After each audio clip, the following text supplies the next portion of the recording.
ખેડૂતો જ્યારે રસ્તા પર ઉતરે ત્યારે તે માત્ર જમીન માટે નથી લડતા, પરંતુ પોતાની આવનારી પેઢીના હક માટે પણ લડતા હોય છે.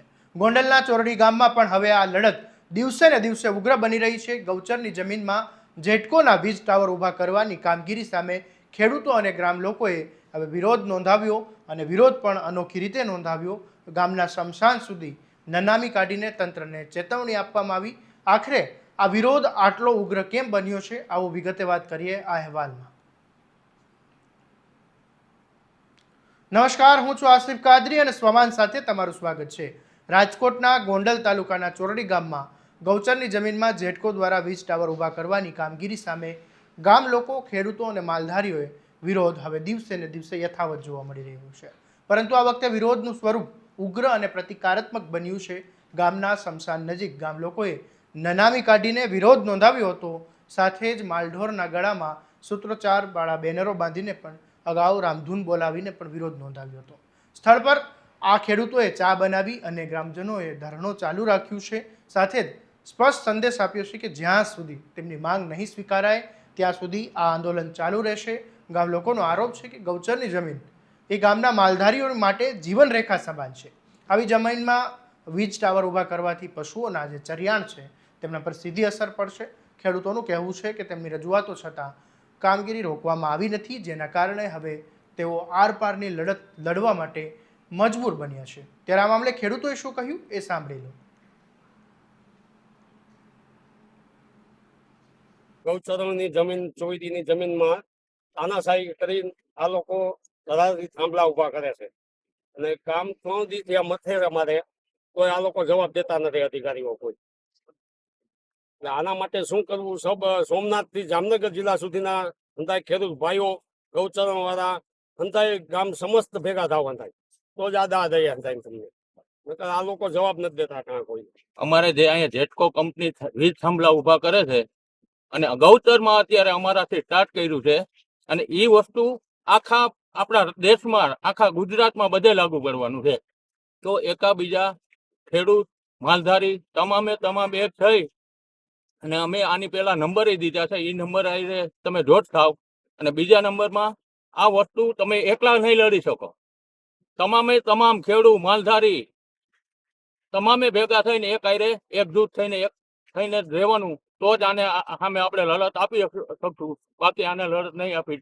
જેટકો કંપની હવે અહીંયા તાનાશાહી કરી રહી છે. તમે જોઈ શકો છો બધાય કે આ ગામની અંદર જો અત્યારે આ આવી ગયા છે, તો ગૌચરની જમીનને જો જવાબ ન દેતા હોય તો આ સામાન્ય ખેડૂત શું જવાબ દઈ શકે? એટલું તમે વિચારજો. આ આમાં સૌને હવે બધાને વીજ લાઈન આવે એમ છે.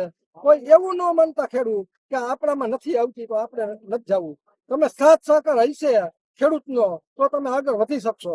બાકી કાંઈ થવાનું નથી. કોઈથી સાથ હશે તો જ બધાનું થાય. બાકી આ તાનાશાહી તમે માંથી મુક્ત થવું હોય તો બધાને સાથે રહેવું જોશે. કંપનીનો વિરોધ જાજા ખેડૂત ભેગા થાય એવી અપેક્ષા રાખી અને આગામી તારીખમાં એવું નક્કી કરશું કે કી તારીખે આપણે પૂરી સંખ્યામાં ભેગા થઈને રાજકોટ જવું.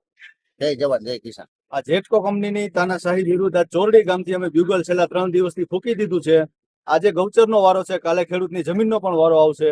તો આ વિડીયો દ્વારા અમે ખંડેરાથી લઈને ઘેલા સોમનાથ સુધી જેટલા ગામ અને જેટલા ખેડૂતો પ્રભાવિત થાય છે તે ખેડૂતો, ગામના આગેવાનો બધાને અહીંથી વિનંતી કરવા માંગીએ છીએ કે આપણે બધા સંગઠિત થાય અને આગામી રણનીતિ તૈયાર કરી અને સાથે મળીને એક મોટી લડાઈ ભવિષ્યમાં લડવાની છે. તે માટે બધા તૈયાર થઈ અને એકબીજાનો સંપર્ક કરી અને એક મોટું જૂથ બનાવ્યું. ચોયડી ગામથી જે જેટકો કંપનીના વિરોધમાં જે આંદોલન ચાલુ થયું છે એને હવે આપણે આગળના સમયની અંદર રાજકોટ, આ લોકો કહે જ છે આપને કે તમે ઉપર જાઓ તો રાજકોટ કલેક્ટર ઓફિસે અથવા જેટકોની ઓફિસે લઈ જવા માંગીએ છીએ અને ખેડૂતોને આહવાન કરીએ છીએ. રાજકોટ જિલ્લાના, જસદણ તાલુકાના, જામનગર જિલ્લાના જે લાઈન અહીંથી પસાર થઈ છે એમાં આ લોકોએ લાઈન પણ ફેરવેલી છે. એના માટે તમામ જે ખેડૂતો, ગામડાના ખેડૂતોને બધાને આહવાન કરીએ છીએ કે તમે જોડાઓ. અને આપણે હરેક ગામમાંથી અમે જેવી રીતે જ્યાં વિડીયો બનાવ્યા છે અને આહવાન કર્યું છે એવો બધાને આપણે કહીશું કે તમે તમારા ગામમાંથી વિડીયો બનાવો અને કહો કે આની અંદર આપણે અભિયાન એક ઉપાડીએ, એની અંદર જોડાવ અને રાજકોટ આપણે જવાની તારીખ નક્કી કરી, તારીખે બધા ભેગા થાવ. તો તમામ લોકોને આજે અહીંથી મુહૂર્ત કર્યું છે. મુહૂર્ત બહુ સારું થયું છે. હવે આપણે આગળના સમયની અંદર આ એક થવા માટેનું મુહૂર્ત સારું થયું. હવે આગળના સમયમાં કેવી રીતે એક થવું એના માટેની કાર્યવાહી કરવા માટે ખેડૂતોને આહવાન કરીએ છીએ, તમામ ખેડૂતોને, જે ઘેલા સોમનાથના ખેડૂતોને, પછી જસદણના ખેડૂતોને, રાજકોટ જિલ્લાના આપણે અહીંયા આગળનો કાર્યક્રમ પાલભાઈને બોલાવો, જયેશભાઈને બોલાવીને શું કરવો એ કાર્યક્રમ નક્કી કરી અને આગળના સમયમાં તમને પણ અમે કહેવામાં આવશે. તો મારા નંબર લખી લ્યો. તમને ન સમજાય સંગઠન કેવી રીતે બનાવવું, આગળનું કેવી રીતે હાલવું, એના માટે મને ફોન કરીને પૂછજો. દરેક ગામજનો સાથે પશુપાલકો દરેક લોકોએ આની અંદર જોડાવવું જોઈએ. જો સમ ત્યાં જમ, જો બધા ભેગા થાઓ તો જ આનું રિઝલ્ટ આવશે.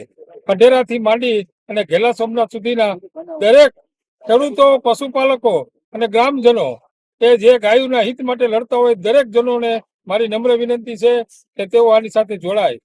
એકથી આનું રિઝલ્ટ નહીં આવે. અમે ચોરડીથી શરૂઆત કરી દીધી છે, તમે લોકો અમને સહકાર આપો. આ સમગ્ર મામલામાં મહત્વની વાત એ છે કે હવે આ વિરોધ એ માત્ર ચોરડી ગામ પૂરતો સીમિત નથી રહ્યો. આસપાસના જે અનેક ગામોના ખેડૂતો છે એ પણ આ લડતમાં જોડાવા લાગ્યા છે.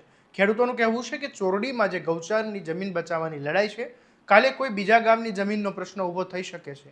ખેડૂતોનું કહેવું છે કે તેમણે હવે બ્યુંગલ ફૂંકી દીધું છે અને જો તંત્ર તેમની વાત નહીં સાંભળે તો આગામી દિવસોમાં આંદોલનને વધુ ઉગ્ર બનાવવામાં આવશે. અને હવે જોવાનું એ રહેશે કે જેટકો અને વહીવટી તંત્ર ખેડૂતો સાથે ચર્ચા કરીને કોઈ રસ્તો કાઢે છે કે પછી આ વિરોધ વધુ ઉગ્ર બનીને સમગ્ર વિસ્તારમાં ફેલાય છે. આ મામલે તમારું શું કહેવું છે અમને કોમેન્ટમાં જરૂરથી જણાવજો. અને તમારા સ્વમાનની વાત કરતા સ્વમાનને સ્વમાનથી સબસ્ક્રાઇબ કરવાનું ભૂલતા નહીં. નમસ્કાર.